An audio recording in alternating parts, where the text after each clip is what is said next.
মুসুরের ডাল আর ডিমের এই রেসিপিটা আপনারা একবার খেলে এর স্বাদ আপনাদের মুখে লেগে থাকবে।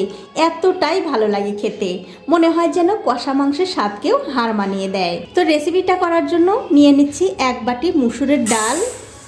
এখন এই ডালের মধ্যে জল দিয়ে এই ডালগুলো খুব ভালো করে ধুয়ে পরিষ্কার করে নিতে হবে। তো এই দেখুন, ডাল কিন্তু আমি খুব ভালো করে ধুয়ে পরিষ্কার করে নিয়েছি। এখন আমি এর মধ্যে জল দিয়ে আধ ঘন্টা ভিজিয়ে রাখবো। তো আধ ঘন্টা হয়ে গেছে। এখন আমি এই ডালগুলো জল থেকে খুব ভালো করে জল ছেঁকে ছেঁকে অন্য একটা বাটিতে তুলে নিচ্ছি। তো জল থেকে ডালগুলো কিন্তু আমি খুব ভালো করে অন্য একটা বাটিতে তুলে নিয়েছি। এখন আমি এর মধ্যে দিয়ে দিচ্ছি 2টো ডিম। তো 2টো ডিম কিন্তু আমি দিয়ে দিলাম, তার সাথে দিচ্ছি 3টে কাঁচা লঙ্কা। এবারে এই ডাল আর ডিম একটা মিক্সিং জারে দিয়ে খুব ভালো করে বেটে নিতে হবে। আর এই ডালগুলো বাটার সময় কিন্তু বন্ধুরা একটু জলের দরকার হবে না, জল ছাড়াই কিন্তু এই ডালটা বেটে নিতে হবে।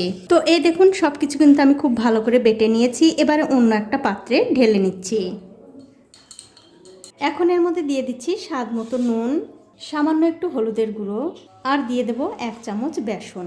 এবারে সব কিছু দিয়ে খুব ভালো করে মিশিয়ে নিতে হবে।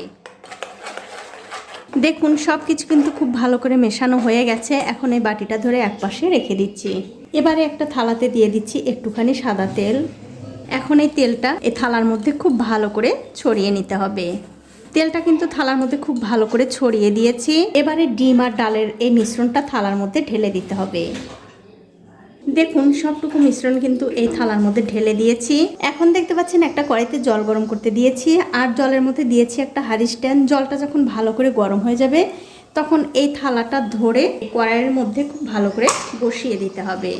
তারপর একটা ঢাকা দিয়ে 10 থেকে 15 মিনিট এটা আমি হতে দেব।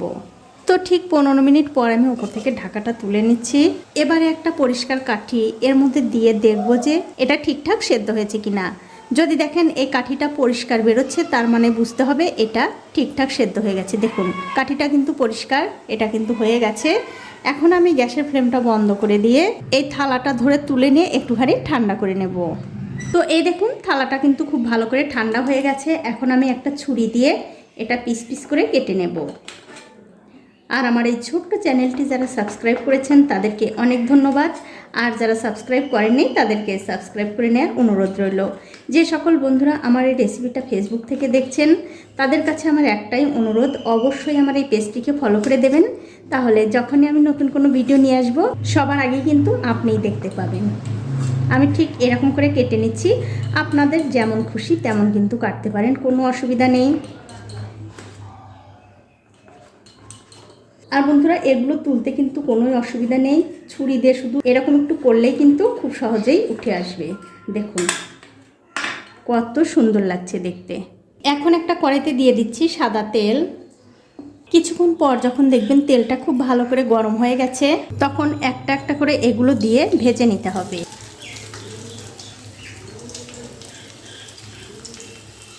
তবে বন্ধুরা, এগুলো কিন্তু খুব একটা বেশি ভাজার দরকার নেই। যখন দেখবেন হালকা একটু লাল লাল হয়ে গেছে তখনই কিন্তু তুলে নিতে হবে, আর উল্টে পাল্টে খুব ভালো করে ভেজে নিতে হবে।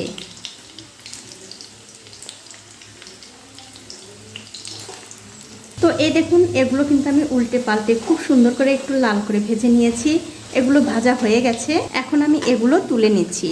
আর বন্ধুরা, এগুলো কিন্তু আপনারা তরকারি রান্না না করে শুধু মুখেও খেতে পারেন, এমনি এমনি খেতেও কিন্তু বেশ ভালো লাগে। তো সবগুলো আমি তুলে নিলাম, আর এই একই রকম করে কিন্তু যে কটা বাকি আছে সেগুলো ভেজে নিতে হবে। এখন আমি ওই তেলেই ফোড়নের জন্য দিয়ে দিচ্ছি একটা তেজপাতা আর একটু গোটা জিরা। এবারে তেলের সঙ্গে জিরা আর তেজপাতা একটুখানি ভেজে নিয়ে এর মধ্যে দিয়ে দিচ্ছি একটা পেঁয়াজ কুচি।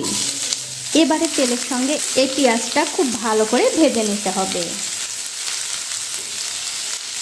দেখুন, পেঁয়াজ কিন্তু খুব ভালো করে লাল লাল করে ভেজে নিয়েছি।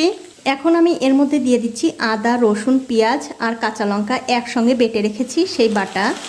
আর মশলার বাটিটা ধুয়ে একটুখানি জল দিয়ে দিচ্ছি যাতে মশলাটা কষানোর সময় পুড়ে না যায়। তারপর দিয়ে দিচ্ছি স্বাদ মতো নুন, হলুদের গুঁড়ো, লঙ্কার গুঁড়ো, জিরার গুঁড়ো, সবশেষে দিয়ে দিচ্ছি ধনিয়ার গুঁড়ো।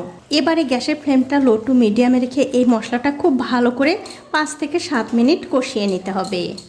দেখুন মশলাটা কিন্তু খুব ভালো করে কষানো হয়ে গেছে। এখন আমি এর মধ্যে দিয়ে দিচ্ছি একটা টমেটো বাটা।